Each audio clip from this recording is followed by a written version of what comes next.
Nous continuons avec la nuit du Big Bang au Big Band et nous accueillons Raphaël. Bonsoir Raphaël. Bonsoir Hervé. Est-ce que tu peux me dire qui tu es et pourquoi tu viens? Alors, je suis Raphaël Peralta. Je travaille au CEA, donc sur les exoplanètes. Et j'ai deux casquettes. Dans mon boulot, donc j'ai deux casquettes. Une partie scientifique. Je travaille sur les exoplanètes, notamment avec JWST. Exactement. Et une partie de vulgarisateur, où je dois faire par exemple des MOOC, de l'enseignement et de la vulgarisation auprès du public. Et en dehors de mon boulot, j'ai encore une casquette qui est un petit peu semblable à celle de mon boulot, c'est vulgarisateur. Et je suis président de l'association Spacebus France. Donc c'est une association de vulgarisation scientifique. D'accord. Alors tu vas nous montrer, je crois, les activités principales du Spacebus. Exactement. Donc grâce à la petite vidéo, vous pourrez voir, donc ça c'est un petit peu la vidéo promotionnelle entre guillemets qu'on peut voir sur le site internet, qui présente un petit peu l'association et les différentes animations que l'on propose. D'accord. Eh ben, on va regarder ça.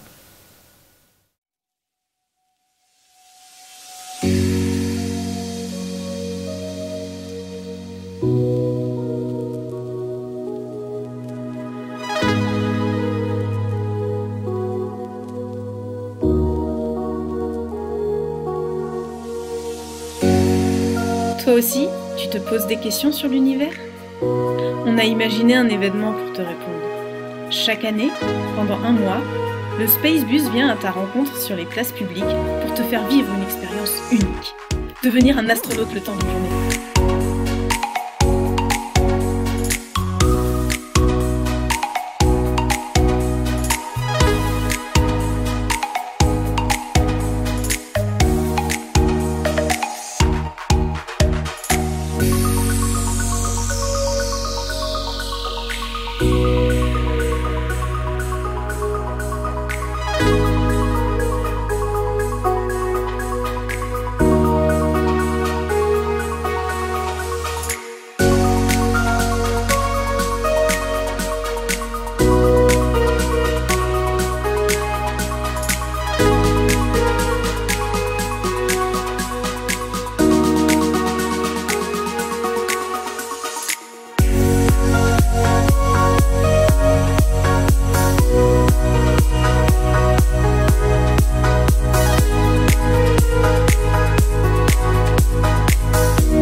Alors vous aussi, devenez acteur du projet en recevant le Spacebus dans votre ville pour permettre à tous de découvrir les merveilles du ciel.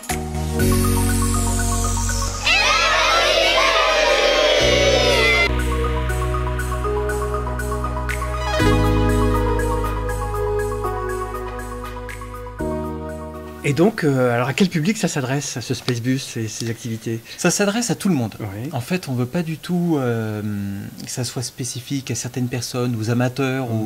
Non, on veut que ça soit tout le monde et à tout âge. D'accord. Donc, que ça soit du petit au grand, voilà, peu importe. C'est ça. Et donc, quel genre d'activité vous faites? Est-ce que vous faites ça toute l'année, seulement l'été? Voilà, comment s'imbrique votre calendrier et vos actions? Alors, on a principalement deux modes de fonctionnement. Oui. Durant l'année, on est invité ou on demande à participer à des festivals, généralement d'astro, mais ça peut être aussi de sciences ou même parfois grand public. Enfin, qui n'a rien à voir. L'autre jour, par exemple, on a participé à une dédicace de livres, donc, qui n'a rien à voir. Donc, on parlait d'astro à côté de plein d'autres bouquins. C'est ça. Et durant l'été, on fait ce qu'on appelle nos tournées estivales. Voilà. Donc durant un mois, on va dans une région en France. On a déjà parcouru la côte Méditerranée, la côte Atlantique. Et la prochaine édition sera la côte de la Manche. Oui, exactement.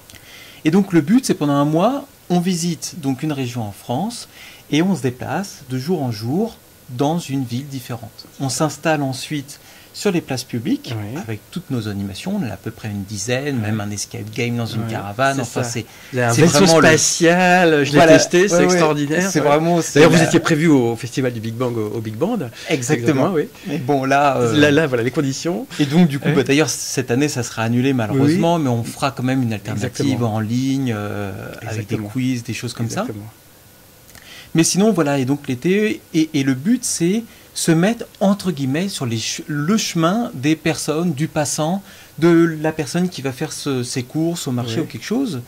Et en fait, l'idée, c'est que la science, la science se déplace vers les personnes. Exactement. Et que ça ne soit pas une démarche active du public à aller vers les musées ou aller vers une expo, mais que ça soit nous qui nous déplaçons. Et le nous, c'est justement l'une aussi des caractéristiques du Spacebus, ce sont les chercheurs. Exactement. Donc, quasiment tout le monde, ou alors il y a des vulgarisateurs professionnels, mais sinon on est tous chercheurs, donc on peut parler directement avec les personnes de la recherche que l'on fait tous les jours. Donc c'est mettre en commun, exactement, et c'est mettre en relation le chercheur avec le public. Et comme ça, le public, parce que bien souvent on reçoit l'information via Internet ou d'autres choses, mais on est passif parce qu'on la gobe, et si on a des questions, qu'est-ce qu'on fait? Alors du coup, on va poser des questions au forum ou à des personnes qui ne savent pas forcément plus, et là, on peut tomber sur la théorie du complot, des choses comme ça. Et là, l'avantage, c'est faire des animations ou même créer du débat, de la communication, des discussions, et comme ça, ça peut essayer de casser les chaînes parfois de théorie de complot, mais c'est surtout aussi libérer la parole et humaniser ce chercheur, soi-disant dans sa tour d'ivoire. C'est ça, exactement. Et là, en plus, donc, vous n'éludez aucun débat, vous faites vous abordez tous les sujets. Et alors, juste pour finir, tu dis le terme de chercheur, mais en fait, vous êtes très sensible à la parité notamment, donc il y a beaucoup de chercheuses et de chercheurs dans l'équipe. Ça c'est une de nos missions, c'est vraiment mettre en avant les femmes dans la science, parce que d'ailleurs on a une animation, c'est les femmes dans la science, et c'est justement montrer que la science, c'est hommes et femmes. Exactement. Comme le montre ce plateau, d'ailleurs. Exactement. Tout à fait. Alors peut-être que... Non. C'est ça. Bon, merci Raphaël. Bonne continuation à toi et au Spacebus France. Merci beaucoup. À une prochaine. Merci Hervé.